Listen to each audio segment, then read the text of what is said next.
Bonjour à vous, vous qui avez pris le temps de vous connecter pour suivre ce moment d'adoration avec nous. Je vous souhaite un excellent sabbat sous le regard de Dieu. Et je prie pour que ce moment soit bénéfique pour vous, que nous puissions tirer profit de ce moment et que nous puissions d'ores et déjà accentuer notre préparation pour le royaume éternel de Dieu. Vous le savez déjà, mais il est nécessaire de le rappeler encore aujourd'hui afin que nous soyons plus vigilants dans toutes nos entreprises. Cela fait déjà un certain temps que le compte à rebours de l'histoire de cette terre a commencé. Bientôt, elle s'achèvera pour donner place au royaume éternel de Dieu. Il nous appartient donc, chers amis, de nous préparer pour cet événement imminent. Comment pouvons-nous faire pour que cette préparation soit à la hauteur de l'événement à venir ?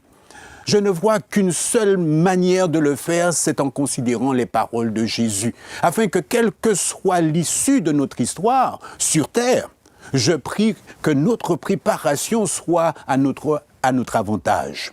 Ainsi, pour nous aider, j'aimerais vous raconter pour commencer une histoire en rapport à un grand homme qui est reconnu pour sa sagesse. Mahatma Gandhi avait un emploi du temps chargé et donc il se précipitait souvent d'un endroit à l'autre. À la fin d'une journée épuisante, arrivé en retard à la gare, il court sur le quai pour monter dans un wagon qui se déplace déjà. Des gens à bord l'aident à mettre le pied sur l'escalier d'embarquement, mais ce faisant, une de ses sandales tombe.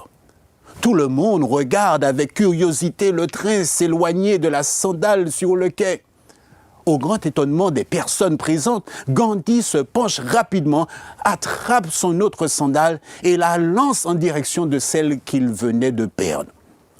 Des curieux lui demandent « Mahatma, pourquoi as-tu jeté ton autre sandale ?» Gandhi répondit en souriant « Le paysan qui trouvera ma chaussure sera heureux d'avoir la paire qu'il pourra utiliser. Sinon, ce serait une perte pour nous deux. J'espère seulement que la pointure de mes chaussures correspondra à ses pieds. » Chers amis, reconnaissez avec moi que Mahatma Gandhi était un homme de principe. Dans sa mésaventure, Gandhi ne pleura pas sur son sort, il ne s'est pas apitoyé sur lui-même. À bien y penser, pour Gandhi, il ne s'agissait pas d'une mésaventure en réalité. Bien au contraire, c'était juste une opportunité de faire du bien à son prochain en se mettant à sa place. Il mit en œuvre un principe de vie dans lequel il serait gagnant ainsi que son prochain. Bien sûr, Gandhi n'en était pas l'auteur. Des années auparavant, Jésus avait énoncé ce principe comme l'un des principes fondamentaux de son royaume. Découvrons ensemble ce principe dans l'évangile de Matthieu, chapitre 7, le verset 12. « Tout ce que vous voulez que les hommes fassent pour vous, faites-le de même pour eux, car c'est la loi et les prophètes. » Prions ensemble. Notre Dieu, notre Père céleste, ta parole est ouverte devant nos yeux. Dispose nos cœurs à entendre ta voix. Par ton Esprit Saint, enseigne-nous. Nous t'avons prié au nom de Jésus. Amen. Le texte de méditation d'aujourd'hui est extrait du sermon sur la montagne. Un sermon dans lequel Jésus va chercher à promouvoir son royaume en offrant une claire présentation des prérequis pour être citoyen. Par conséquent, tous ceux qui ont pour objectif, qui envisagent de passer l'éternité avec Jésus, devraient sérieusement prendre garde à ce message. Car c'est un message clair qui ne prête pas à confusion. C'est un message qui s'oppose au proverbe communément accepté du temps de Jésus, qui dit ceci: « Ne fais pas aux autres ce que tu ne voudrais pas qu'on te fasse. » Jésus n'est pas à la recherche de chrétiens qui se limiteraient à ne pas pécher, à ne pas offenser l'autre, comme s'il suffisait de ne pas faire du mal au prochain pour être un potentiel candidat pour le ciel. Jésus attend davantage de ceux qui veulent être des citoyens du ciel. Selon cette tradition, ces personnes ne cherchent pas à devenir meilleures. Elles ne cherchent pas la perfection. du caractère, mais elles craignent juste d'être traitées de la manière dont elles traitent les autres. En effet, elles évitent de faire du tort au prochain, à leur prochain, pour la simple et bonne raison que c'est une façon pour eux de se protéger des inconsistances humaines. Lorsque Jésus dit « Tout ce que vous voulez que les hommes fassent pour vous, faites-le de même pour eux, car c'est la loi et les prophètes », il est clair que Jésus souhaite amener notre style de vie, notre spiritualité, notre religion à un niveau plus élevé. De ce texte, je vous propose de tirer 3 réflexions qui nous serviront à nous préparer pour le royaume des cieux. Le premier, Jésus définit une nouvelle religion. Faire partie du royaume de Dieu implique que nous ayons une compréhension précise de ce que Jésus attend de nous. Il demande à son auditoire de faire aux autres ce qu'il voudrait qu'on lui fasse, car c'est un enseignement tiré de la loi et des prophètes.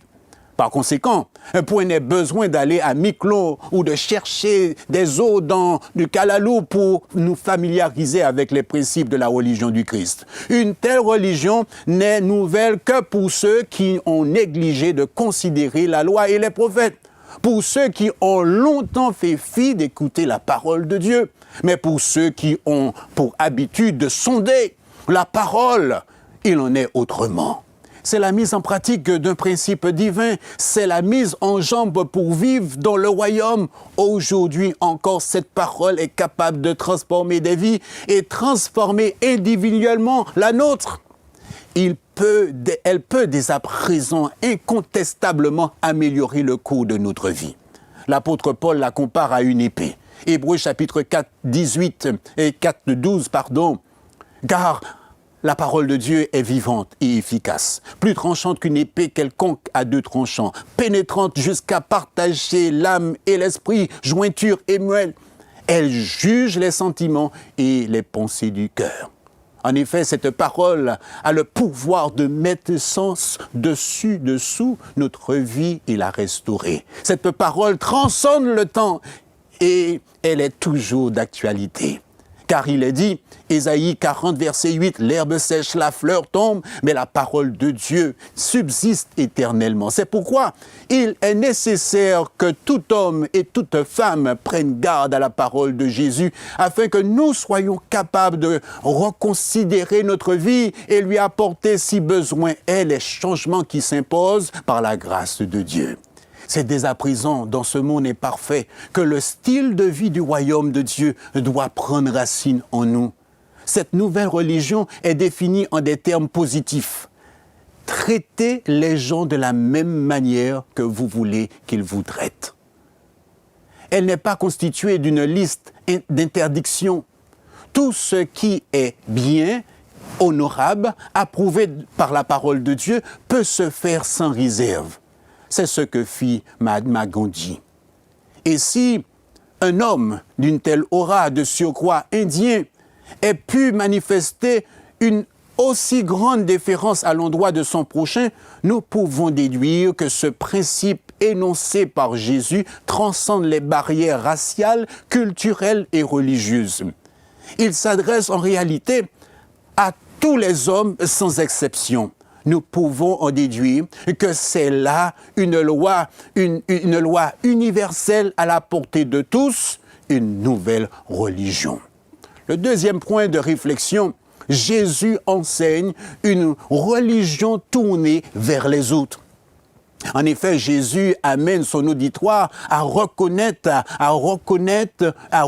en question, ses propres valeurs religieuses qui semblent souvent tournées vers Dieu, mais en réalité, elles ne le sont pas. Elles sont empreintes d'égoïsme. Elles sont tournées vers soi.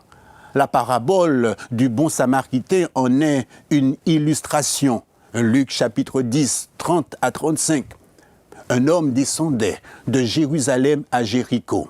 Il tomba au milieu des brigands qui le dépouillèrent, le frappèrent de coups et s'en allèrent, le laissant à demi-mort. un sacrificateur qui, par hasard, descendait par le même chemin, ayant vu cet homme passa outre, un lévite, qui arriva aussi dans ce lieu, l'ayant vu passa outre. Mais un Samaritain qui voyageait, étant venu là, fut ému de compassion lorsqu'il le vit. Il s'approcha et banda ses plaies, en y versant de l'huile et du vin. Puis il le mit sur sa propre monture, le conduisit à l'hôtellerie et prit soin de lui. Le lendemain, il tira 2 deniers, les donna à l'hôte et dit « Aie soin de lui, et ce que tu dépenseras de plus, je te rendrai à mon retour. » Chers amis, reconnaissez avec moi, si cette parabole a pour objectif premier de répondre à la question « Qui est mon prochain ?», reconnaissez aussi qu'elle nous permet dans un deuxième temps d'identifier la tendance naturelle de l'homme qui n'a que faire de l'autre, toujours centré sur lui-même, cherchant toujours à se préserver. Cependant, elle met en exergue la manière dont Jésus souhaite que nous traitions l'autre comme notre égal. Le sacrificateur et le lévite n'avaient-ils pas été enseignés sur la conduite à avoir en pareille circonstance ? Lévitique 19, verset 18 nous dit « Tu aimeras ton prochain comme toi-même ». Ne pouvait-il pas se mettre à la place de cet homme qui certainement aurait aimé qu'on lui vienne en aide ? N'avait-il pas lu Exode chapitre 22, verset 21, qui dit ceci « Tu ne maltraiteras point l'étranger et tu ne l'opprimeras point, car vous avez été étrangers dans le pays d'Égypte. » Dieu nous invite à croire que nos actes de bienveillance à l'endroit du prochain est lié à une histoire. Par conséquent, ayant appris de cette histoire, ô combien malheureuse, il devrait savoir quelle façon agir envers cet homme blessé. Et vous, qu'auriez-vous fait? Le sacrificateur et le lévite avaient certainement trouvé des circonstances atténuantes pour ne pas avoir à secourir cet homme en piteux état. Cependant, après évaluation, ils ont tous les deux été trouvés très légers car ce qui était important consistait à mettre en pratique la parole de Dieu.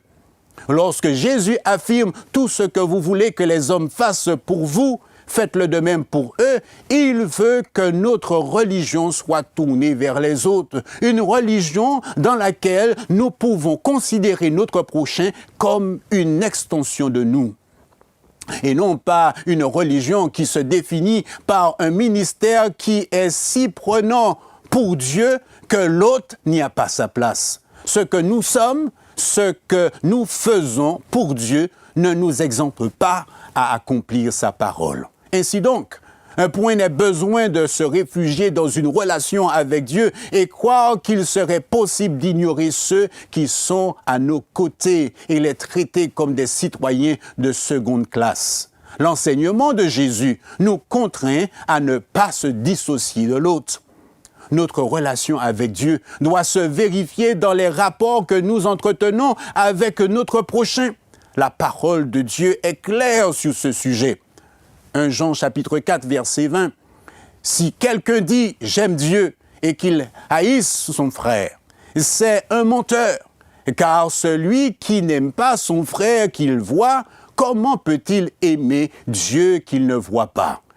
Et nous avons de lui ce commandement, que celui qui aime Dieu aime aussi son frère. » Cela revient à dire, chers amis, que donner la priorité à Dieu et n'être pas capable de s'identifier avec ceux qui nous entourent, c'est de la démagogie, c'est faire du bruit semblable à un airain qui résonne ou une cymbale qui retentit. Ce que Jésus propose comme religion n'est pas réservé uniquement au clergé, aux sacrificateurs, aux lévites. C'est un message qui s'adresse à tout homme, toute femme, tout jeune. Il transcende la religion, les idées préconçues, les actes malveillants et lâches. Chers amis, lorsque Jésus affirme ce principe, il ne s'attend pas que son application soit différée dans le temps. Il veut que nous l'intégrons pour le vivre. Il n'y a pas lieu de faire de la procrastination. Son application est immédiate. De quoi s'agit-il? Il s'agit de traiter notre prochain, pas comme il le mérite, mais comme s'il s'agissait de nous. comme l'illustre l'apôtre Paul à travers la relation entre Marie et sa femme. Éphésiens chapitre 5, verset 29. Car jamais personne n'a haï sa propre chair, mais il la nourrit et en prend soin comme Christ le fait pour l'Église, parce que nous sommes membres de son corps. En effet, il s'agit de faire du bien au prochain comme nous voudrions qu'il nous fasse si nous étions placés dans sa condition et lui dans la nôtre. Ainsi donc, si nous voulons être secourus, il nous faut premièrement secourir. Si nous voulons être accueillis, il nous faut premièrement accueillir. Si nous voulons recevoir, il nous faut premièrement donner. Si nous voulons être pardonnés, il faut pardonner. Si nous voulons être aimés, il nous faut premièrement aimer. Et tout ceci pour la gloire de Dieu. Chers amis, vous me demanderez comment est-ce possible? Ce que Jésus demande est si difficile dans la vie quotidienne. Nous sommes si souvent inconsistants même avec nos propres valeurs. Je vous dirai tout simplement comment. Troisième point de réflexion, Jésus propose la clé pour y parvenir. Rassurez-vous, lorsque Jésus affirme dans notre texte de méditation, tout ce que vous voulez que les hommes fassent pour vous, faites-le de même pour eux, car c'est la loi et les prophètes, eh bien, il veut nous sortir d'une vision étriquée qui consiste à croire que lorsque nous appliquons le texte, que nous sommes à la merci de notre prochain, que nous devons tout faire pour eux, comme s'il s'agissait d'assistanat. Dans le cadre du royaume de Dieu, il ne s'agit que d'accomplir des actes d'amour envers les autres, en leur faveur, avec eux, pensant à nous, comment, la façon dont nous voulons qu'ils nous traitent. Comment est-ce possible? C'est en observant la manière dont notre Père céleste agit envers nous.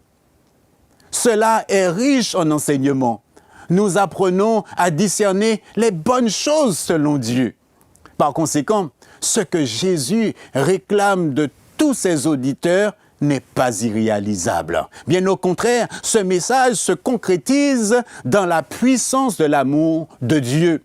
L'apôtre Paul écrivit aux Romains en disant, dans Romains chapitre 13, verset 10, « L'amour ne fait point de mal au prochain. » L'amour est donc l'accomplissement de la loi. Et c'est bien pour accomplir la loi que Jésus est venu. C'est la loi d'amour de Dieu, la règle d'or. Matthieu 5, 17, « Ne croyez pas que je sois venu pour abolir la loi ou les prophètes.